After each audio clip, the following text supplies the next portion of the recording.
folks. 5-0 as a professional fighter, fighting out of South Africa, coming all the way to Vegas for Dana White's Contender Series Week 5. Please welcome Cameron Saaiman. Cameron, my man, how you doing?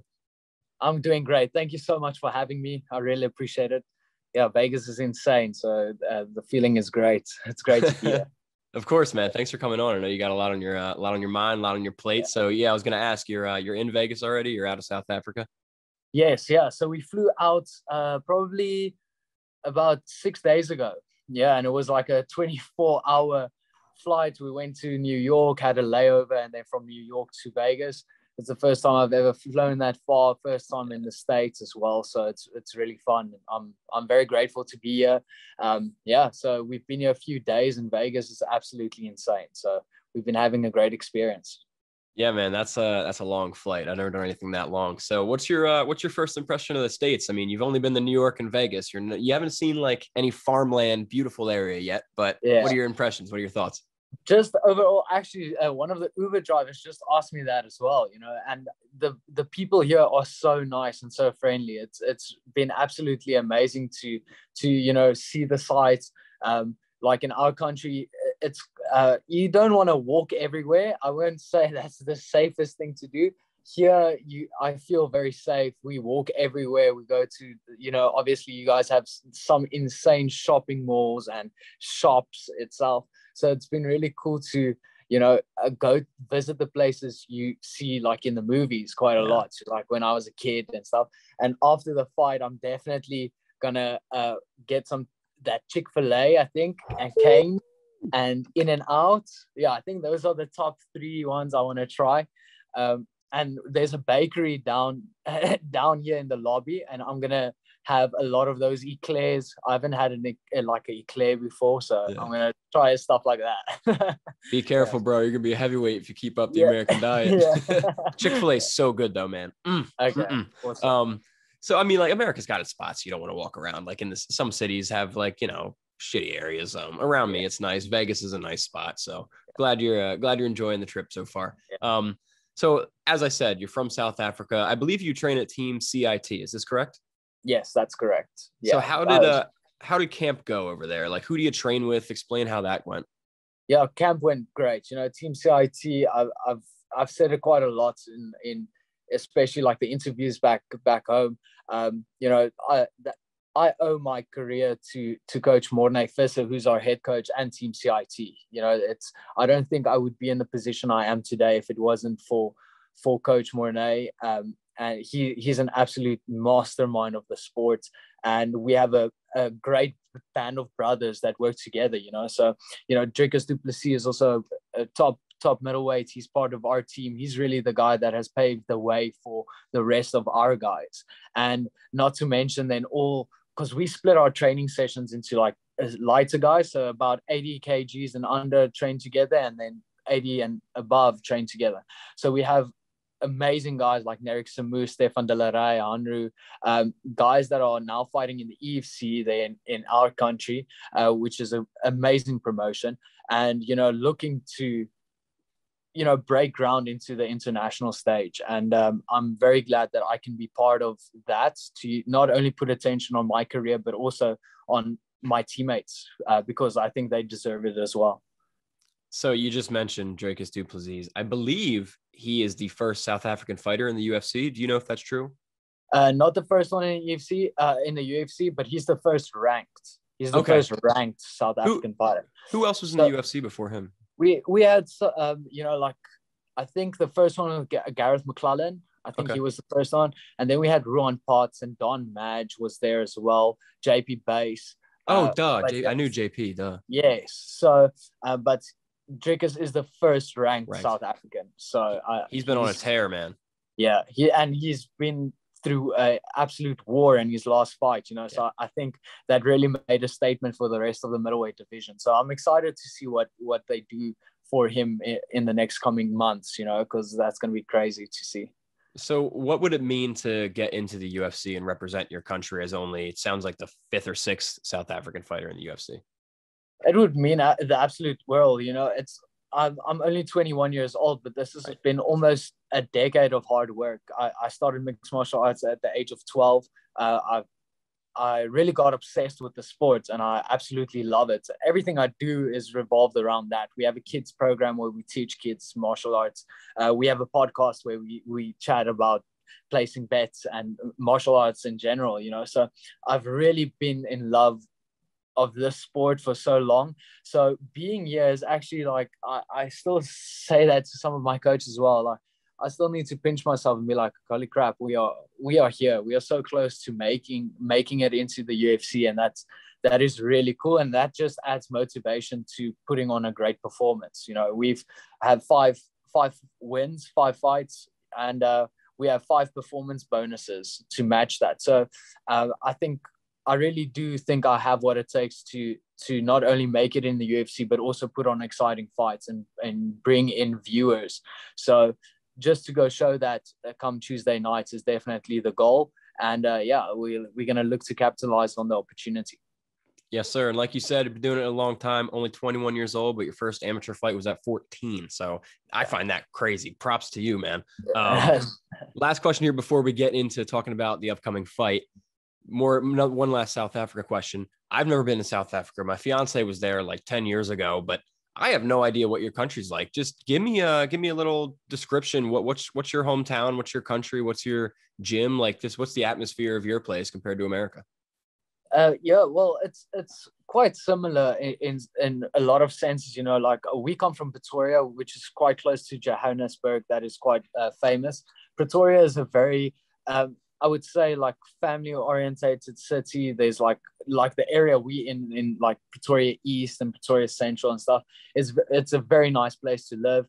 I don't think I'll ever move. I think if my coaches and my team don't move, I think I'll stay there. You know, like it's really the only thing that's keeping me there is my team and my head coach.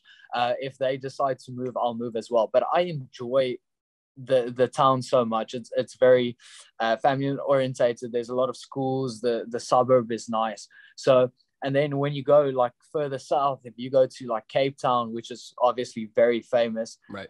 It is an amazing city. It has like its dodgy parts as well, which is not everywhere does, yeah, as great. But like Cape Town is absolutely amazing. The views are great. Like trail running is quite a massive thing, where we have like a bunch of nature reserves in Cape Town and where we stay as well. And we enjoy that quite a lot. So I really can't complain about where I come from. The people are amazing. You know, like I'm Afrikaans, proudly Afrikaans, and the Afrikaans community is super friendly. They love their sport. They love partying. They love, you know, drinking and they love MMA. So it's really something that is also developed is the fandom around the sport of MMA, because I think it's South African people, but especially Afrikaans people, they love fighting. So it is really catching up, and it's cool to see. Yeah, man, just from pictures and what I've seen, beautiful. I'd love to make it over there someday. So let's talk about your fight now. We just said 4 of your 5 wins are by finish. You have 5 performance bonuses. What sort of flair, style, flash can Dana expect to see in the octagon on Tuesday? Well, the first thing that comes to mind is just ferociousness. I think really, if you want to make it in, especially in the UFC, you're gonna have to be ferocious. You're gonna have to come in with a lot of speed, a lot of power. We've been working on, you know, just sharpening up all the tools and being ready for a dog fight. And you know, like my opponent is very good. He's a very good stand-up fighter. He's a good counter striker. But we're not gonna wait for him like he's gonna wait for us. We're gonna go in there. We're gonna push the pace. We're gonna go out there and show Dana that we deserve to be here. So I want to be remembered for like, oh shit, that just happened, you know, and that's really what I'm going to be looking to do. I want to have a scary performance. So that's the goal. Love it. And you just mentioned your opponent, Josh Wong Kim. I actually interviewed him yesterday. You're the 2 from this card that I interviewed. Great guy. I've never actually interviewed 2 fighters from the same fight, so I'm hoping you both get that double knockout and both get a contract. Yeah. But anyways, what are your thoughts on Josh's opponent? Have you watched any tape on him? Yes, of course, I've watched tape. Like I said, a good stand-up fighter. He's very dynamic. He mixes up his grappling and his stand-up very well. He's very creative. He is over like most of the time he's a counter striker, I would say. He's very patient, and that makes him a very good fighter. So we are, overall, this is the perfect opponent for me, not only to show the UFC what I'm capable of, but also to show people that I can fight top level contenders. He is ranked quite highly because of how big and how impressive his amateur record was as well. So getting a win over that just adds motivation to finishing him. And we always look to finish fights. My first 4 fights were finishes. After my decision, when I watched the fight, I called my coach. I was like, shit, I could have finished that fight. And I want to at least finish this one. I want to get that back. So that just adds to the motivation. So you want the finish. Let me ask you here, from if you were a third party spectator in the crowd, how would you envision this fight going down? How do you think it's going to play out? I think it's honestly, there's so many ways it can go, because both of us are very well rounded. I think the fight can be finished anywhere. I think, especially like I can see it being finished on the ground.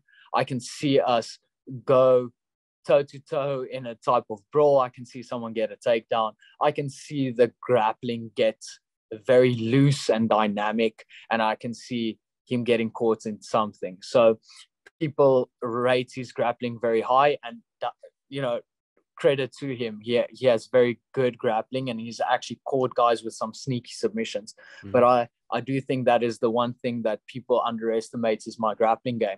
And I haven't had a lot of chance to show that yet. I fought Sandile Manangela, who was not only a Brazilian Jiu-Jitsu black belt, but he was also, for 12 years, he was a pioneer for South African judo. And we met him in the center. Even though I was at the bottom, I was still landing majority of the strikes, taking control, finishing at the top at the end of rounds. So I would like to show more of that.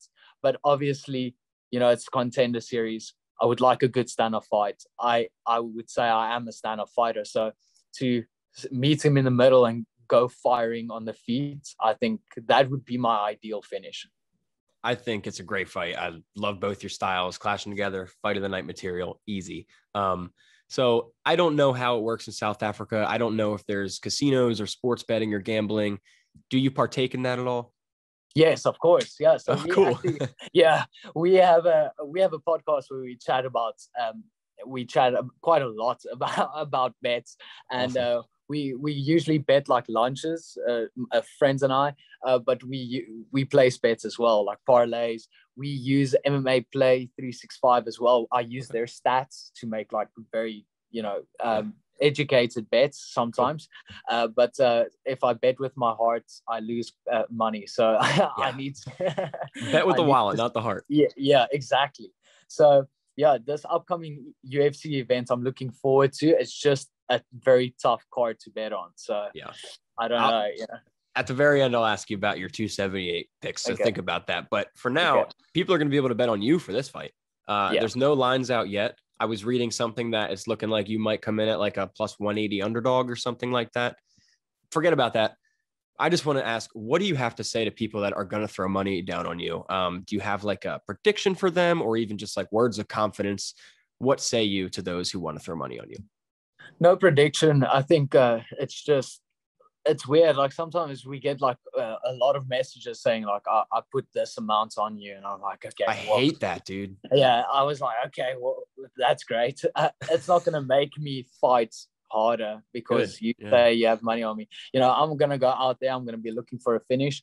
I am undefeated. I'm going to look to keep that good momentum going. So if you want to place a bet on me, that's great. Like if you don't, that's great too. It's really one of those things like best of luck.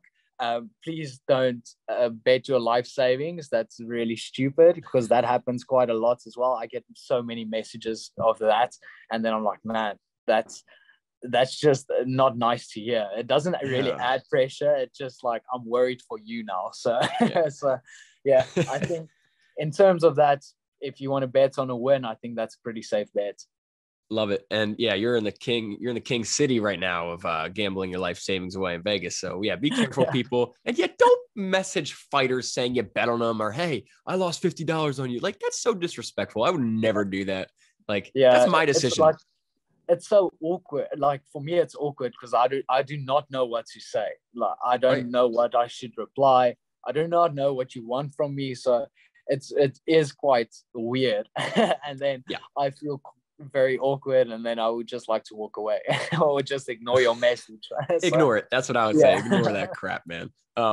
So let's fast forward here. You get the dub on Tuesday. You're in the back talking to Laura Sanko. Dana's listening. What do you have to say? Well, the first thing I'm going to be doing you're the first one that has this information. The first thing I'm going to be doing after fight night is I'm going to go to the PI. I want to go to the PI, not only because I want to go do a session after my fight, after my win. I want to go there. I want to go talk to the people because that's going to be one of our new homes, our home away from home. So I want to go meet the people. I want to see the facility. I want to maybe do a small session in there before we go out and really experience the Vegas Strip. So that's the first thing I'm going to be doing. And that's the first thing I'm going to tell Dana is I'm going to stay ready. My weight is very close. Well, not very close to fight weight. We cut quite a lot of weight, but I'm very disciplined, not only in my training, but my diet and my sleeping, everything. We take this very seriously. So if they want a short notice guy to step in on a card, or if they want me to make my debut before the end of the year, I'll be ready for that. So I'm going to not only say that, but I'm going to go show them after the Contender Series fights. I'm going to go to the PI. Love it, dude. And I read something this week. It said people on Dana White's Contender Series 24 years or younger, win or lose, have like a 90% chance of fighting in the UFC. Like, just because Dana likes the young guys, whether it's going to be on a developmental contract or just, like you said, a short notice replacement, or you get the win and he gives you the contract. Yeah. Your chances are high, my man. We're going to see you in UFC very soon. So speaking of UFC, do you have a potential UFC opponent in mind for like a debut? Anyone of interest you'd like to fight? No, not at all. That's a very good question. I have no idea of who they would want me to face. It would be, I think they would decide that depending on how the performance looks like now in this fight. I think if it goes to the ground, they will give me a stand-up opponent in my debut and vice versa. So it really depends on not how well we perform. We know we're going to perform well, but basically where the fight goes in this one. And depending on that, we'll see what happens. But yeah, I'm looking forward to it. Plethora of talent, plenty of people. So don't you worry. They'll find you someone. It'll be a good time. So let's fast forward even further here, like 10, 15, 20 years in the future. You're so young, maybe even 30 years in the future. You had the dream career that you've always wanted. It all went down how you envisioned, how you're planning. What did that look like?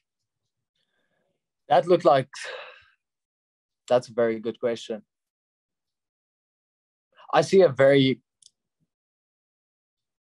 When I look back, I see a very exciting career, exciting fights. I want to be remembered as someone, whether you win or lose. I want to be remembered as a guy that always showed up to put on explosive performances. I do honestly see a world title. I see even a double world title. I see that going up to featherweights without a doubt. At some stage, it's always been easy. My body is getting at that point where bantamweight is still manageable, but in a few years' time, it's gonna be very hard to make bantamweight. So we'll see what happens with the weight changes, but I can see two world titles, and that's something I think. Like, if your dreams are not scaring you, like, you have the wrong dreams. You have to start working towards the absolute best, and that's our work ethic and training, is to be the absolute best. That's something that my head coach Mornay Visser always instills in all these athletes. And also you can see that in the guys we train with. Everyone is working harder than the next, so you're going to have to work your ass off, and you're going to have to be very professional in whatever you do. So seeing two world titles, that's for sure that I've had dreams about that, visions. I've had, I've watched movies and I see myself in that position. So that's a goal. That's a dream. We have not had a bantamweight and featherweight champion yet, so I would Yeah. love to see it, my man. I've been a bantamweight featherweight champion in my UFC video game. That's my weight class, so I've got it there. But that's a great division to play UFC in. So so you'll be the first in real life one. So we're talking about dreams here. Just two fun questions for you. Do you have a dream like fight of all time, whether it's a fictional fighter, a retired fighter, a current fighter, anybody you'd like to just get in the octagon against for shits and giggles? For shits, like any weights? Yeah, just for fun. Because Hasbullah, I would like to fight him. Like, I think that's an easy fight. Firstly, I like winning a lot, and also he's so famous, so that would be a fun one. No, I'm kidding. You'd make the money off that first round KO. I think like I think I would absolutely get my ass kicked, but he's such a massive hero to share the cage with him, like George St. Pierre. I think not only to fight him, but to spar with him, but also I would like to spend a few days with him, just pick his brain and learn from him. I'm getting like chicken skin just thinking of it. Just like really, he's one of the guys that really revolutionized being an absolute athlete. Not only in his time, it was just a brutal. It wasn't considered a sport. He really took it to the next level when it comes to his preparation and his training, and also his willingness to try new things, like new training methods, new diets, stuff like that. So really spending not a day, more like a week or a month, whatever he gives me, to spend with that and really pick his brain about that. I think that would be awesome. Yeah, man. Love GSP. Yeah, I got him right up there. So, cool. So dream fighter. Now let me ask you, what's your dream venue, your dream arena, stadium to fight in, anywhere in the world? Yeah, I think it has to be New York. I think that's New York. Yeah, I think that New York card is so iconic. You have like the O2 Arena. You have the T-Mobile here. You have all these arenas. It has to be between New York and then the DHL Stadium in Cape Town. I think if we have a card in South Africa, even like the Times Square, I do not know if that will be big enough. But I think you can fit like 12,000 people in there. Like the Times Square Casino in Pretoria, in my hometown, that would be insane. And I would love to headline that card, or even like if my teammate Drickus headlines and I'm on that card, that's the absolute mecca. So that's the one. I mean, Dana's been talking about a UFC Africa for years. I have a feeling he'll end up building a whole freaking stadium to headline like Usman, Izzy, every UFC African star. But that would be so sick, man. Someday. Hopefully in the near future, for sure. Yeah. So getting towards the end here, I got a few left for you, then I'll let you go. Just want to switch tones. I don't need to tell you this. You know this. You live this life. But for those watching who don't know, fighting is a ridiculously hard career. It's physically demanding, mentally demanding. You have the highest of highs, you have the lowest of lows, and it's very isolating, a lot of people tell me. So I just want to ask you, when things get rough, whether it's after a bad day at training camp, after a loss, which you haven't had, even just late night thoughts in bed, doubting yourself, what keeps you going? What keeps you inspired and motivated? Good question. I must say it's like a massive part of it is the people that you surround yourself with. I think if you have friends and family and teammates and coaches that are there for you, and even in the hard moments, they will always be there for you, I think it makes situations like that much easier. It has always been a type of motivating factor for me that if something is hard, that in the end, if you push through it, you will, like we call it, you'll reap the reward of your hard work and of that trials and tribulations. Like rock bottom is a good foundation to build on. And I think, like I've lost kickboxing fights as a kid and grappling and stuff like that. I hate it. Like losing fights I never want to have that feeling again. But because of that, I am in the position where I am now. I had to work harder. I had to pay closer attention to what I do every single day, and that is really something that has improved my life. Now, if you have like these terrible situations or stressful or stuff like this, like now, going into the fight, it can be nerve-wracking, and you can make the moment bigger than it is. That's something I've talked on our podcast before. I've had anxiety before fights as well, and being open and honest about it, I think really helps a lot. Firstly, trying to hide that fact is not gonna. You're gonna keep on feeling alone. I've had a lot of supportive messages. South African fans are crazy, so having their messages of support and calls and everything has been absolutely insane. And just focusing and remembering who is in your corner, I think that helps quite a lot. Yeah, absolutely. Love that you got the support around you, man, and that you can tap into that. So we've been talking fighting for what, like 20 minutes now. Let's get away from that. Let me just ask you, tell me about Cameron the person. Like, what do you do when you're not training, when you're not fighting? What are some of your interests, hobbies? How do you spend your time? That's so funny because most of the stuff is fighting orientated. Like a big passion of mine is we have the Little Legends program in South Africa. We teach martial arts to kids. Yeah. So if I'm not training, I'm teaching. I love that a lot. Like I said, we have great hiking spots. So doing like active rest sessions, basically, where we go hike, go walk. I like that a lot. I enjoy that. We in South Africa have a thing called braaiing. It's like barbecue, but just way better, much better. It's like charcoal fires, and having that, spending time with friends and family is always great, especially after a crazy week. So just in that downtime, it is awesome. And I really have a great passion for business orientated stuff. I like what people call hustling, if you can call it that. Sure. I like keeping myself busy with different projects, and I think basically who I am, that's who I am. I enjoy what I'm doing. I enjoy my career. I enjoy my friends and family. I enjoy spending time with them. And like Pretoria is such a great city. I'm happy and I'm content with what I have. I'm very grateful for that, and we're just working towards bettering that, which is awesome. Yeah, that's great, man. So I believe I saw on your Instagram page you holding a lot of guns. Did I see this correctly? You went shooting or something? Yes, yeah. So I'm a big gun guy. That's why I asked. What was that about? Are you also a big gun guy? Yeah, so I've been actually working with Bravo Tactical is the guys back in South Africa. They are very good. JC Lambrecht is the guy we work with.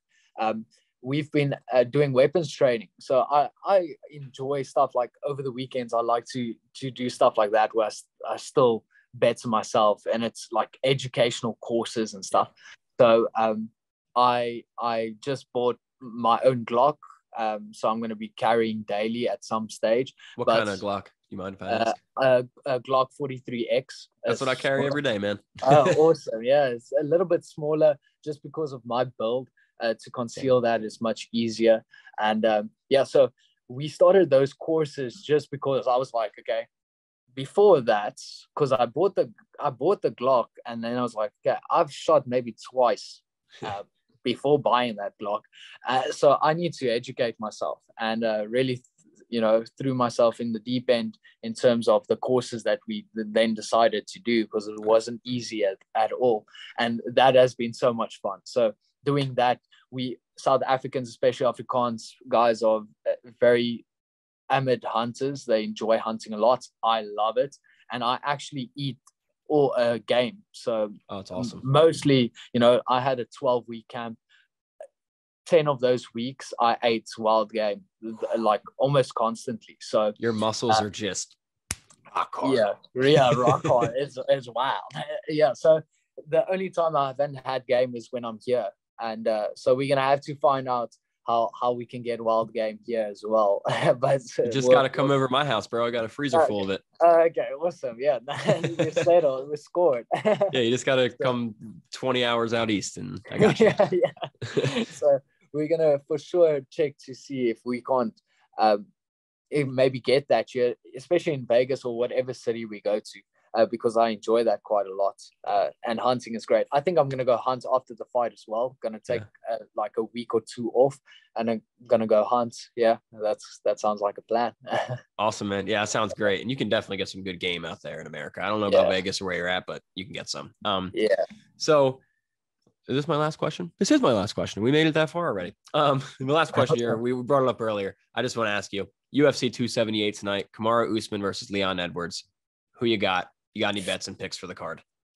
Like I saw a video of Leon Edwards like elbowing the Thai pads and then finishing a kick. I was like, holy shit, this guy looks sharp. Like obviously he's fighting for a world title, you have to look sharp, but I was like, that looks very good. But it's so hard. Like I've betted against Kamaru. I've made that mistake because I'm a massive fan of Colby Covington, and that. I think it's just one of those things like you can't bet against him. So I think I'm going to go with Kamaru again. But I think it's not going to be an easy fight. I don't think it's going to be a walkover fight. I'll obviously bet on Kamaru, and then I'll place a bet to say it's going to go past 3 rounds for sure.